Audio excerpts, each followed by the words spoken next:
Welcome to Chris's Comics. This is going to be this first video that I'm going to be posting. We're gonna just talk about comic books. As you can see above me, I love them. They're one of my favorite things. I got into collecting more so in 2015. I'm a giant nerd, giant geek. I love all superhero comic book things, but I never got really into collecting until 2015 when I laid my eyes on that book right there. That's the Sinestro Angry Cat variant, and that really built me into kind of who I am today and what I appreciate and what I love. So thanks, Grumpy Cat Sinestro. So just wanted to talk about comic books. Gonna kind of start going through comic books from New Comic Book Day. We'll go over what I pulled, what I thought, go over reviews, and let's talk, leave comments. We'll open discussions. I love doing that. I love this community. I talk to a lot of people on Twitter, TikTok, all that jazz. And it's a lot of fun, and it's made me feel so much a part of this community than I've ever felt a part of anything before. So thank you again for watching, and welcome. So first up for this week was my pick of the week, and that is Batman 89 by Sam Hamm, who is the original writer of the first two Batman live action movies, Batman and Batman Returns. So he's back to continue telling his story of the Batman Tim Burton verse, which, if you can't tell by this cover, is amazing. I had been looking forward to this ever since it was originally announced. It was really good. It did not disappoint. We see more into the Billy D. Williams, Harvey Dent. We meet the Tim Burton verse, Barbara Gordon and Robin. I don't know if it's exactly Dick Grayson or what, but the artwork in here is stellar.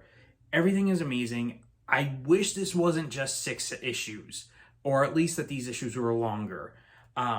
If you haven't checked this out yet, definitely check this out. Batman 89, definitely worth a pickup. And as well, we are getting Superman 78, which is from the Christopher Reeve universe of Superman. So I did have to pick up 2 covers. So first we have that one, and we have this one right here teasing the Billy D. Williams Two-Face. I also have a few more coming that they were other store exclusives, and I absolutely cannot wait for them. Second up, the book that everyone is talking about this week, Batman Urban Legends number 6. The big revelation out of this book is that Tim Drake, who in a lot of regards is people's favorite Robin. Personally, he's not my favorite. I think he's the best Robin, but I don't necessarily consider him my favorite Robin. To me, it's Damian Wayne.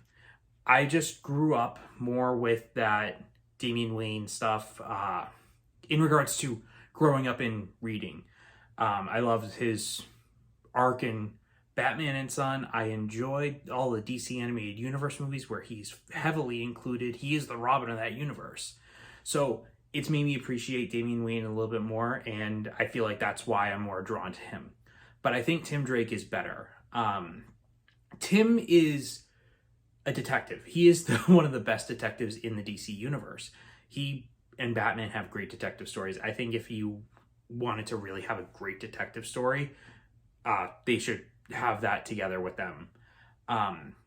Now, the big thing about this is that is revealed that Tim Drake is bisexual, which a lot of people had kind of thought, or it's been hinted, or it's been kind of, it's there, but it's never been made official. Well, now it's official, and either people are loving it, which a lot of people in the comic community are, or people are hating it. It's mainly the mainstream big articles that are going out there that I'm seeing all these like comments.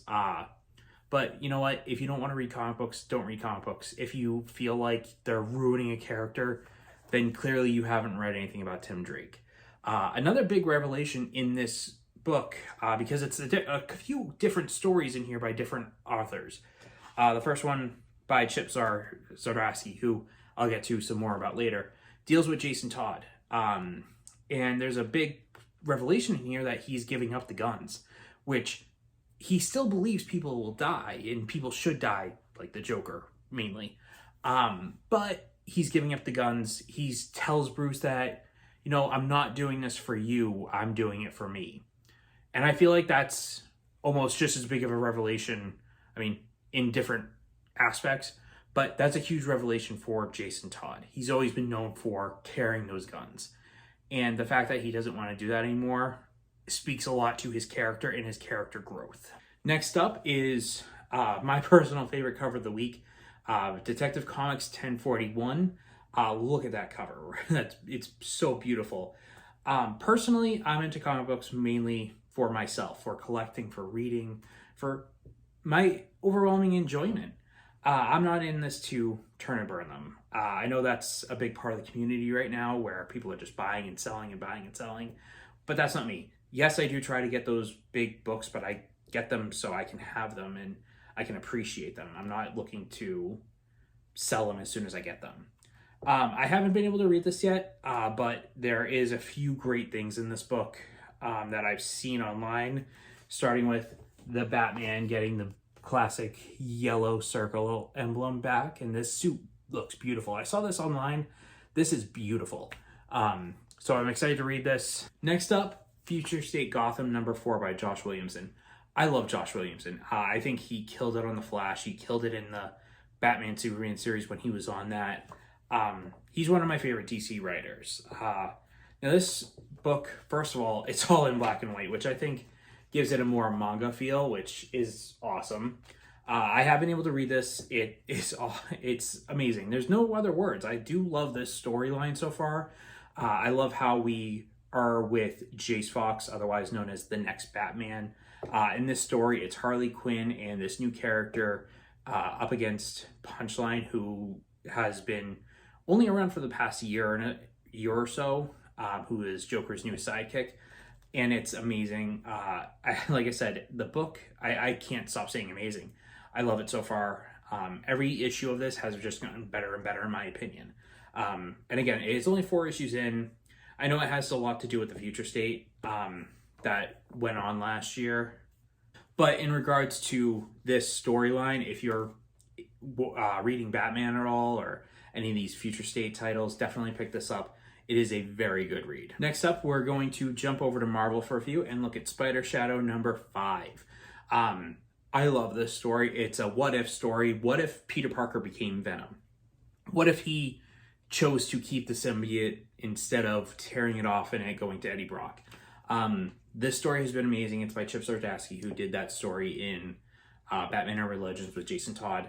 It's the last issue. It's a what if, like I said, and I am excited to read this. The last issue ended with Reed Richards giving symbiotes to the Fantastic Four, other heroes, and I'm excited to see the conclusion of this story. Another story that I'm also looking forward to reading is I Am Batman #0. Honestly, I do love this new next Batman. I think he is very badass. This story starts off before the next Batman Future State series, where he just figures out, or he finds that his father dealt a lot with Batman, that he built the suits and everything like that. And it starts off with him finding the suit and I think going out into the world as Batman. So I'm excited to see this. I know it's going to tie a lot into their upcoming Fear State. So I am excited. Next up, another book I'm excited to read, Joker #6 by James Tynion, who just announced that he's leaving DC to go to the independent scene. So I am sad to see him leave DC, but I'm also excited to see what he also has to come. He has a lot of great independent books, like Something is Killing the Children. And I also love, I know it's part of DC, The Nice House on the Lake. So I am liking this Joker story so far. So far, it's Jim Gordon going after the Joker after A-Day, which basically the Joker bombed Arkham Asylum and killed a lot of people. I am excited to read this. Jim Gordon having his monologue, and I feel like we're diving deeper into Jim Gordon more than we ever really have before. And he's on this hunt for the Joker. There are times when they team up. It's amazing. I know I'm saying that a lot, but that's one of my favorite adjectives to talk about comic books. It's just amazing. Next up, another story that I really enjoyed this week, Infinite Frontier #4 by Josh Williamson. Once again, he is one of my favorite writers in DC right now. This story takes place with a lot of Calvin Ellis, President Superman, and Thomas Wayne, who is the Flashpoint Batman, trying to stop any other future multiversal threats. The last page of this, I'm not going to spoil it for anyone. It's amazing. It's probably one of the best last pages I've seen in a long time. I've enjoyed this story so far. Personally, I've enjoyed kind of like the big events lately. I personally think that a good thing that could happen one day is a Metal trilogy so you start off with Metal, and then you kind of go into a version of Scott Snyder's Justice League run, the Injustice Society, anything like that, and then you go into Death Metal. I know a lot of people would really like to see the Batman Who Laughs as a villain in live action one day. So that's my hope. That's like my one reach movie that I would really like to see. And last up, we have Batman the Animated Series, The Adventures Continue. I haven't read this yet. I haven't caught up a lot with season 2 yet, because I've had a lot to read recently, but everything's been really good, and I've been really drawn into books lately.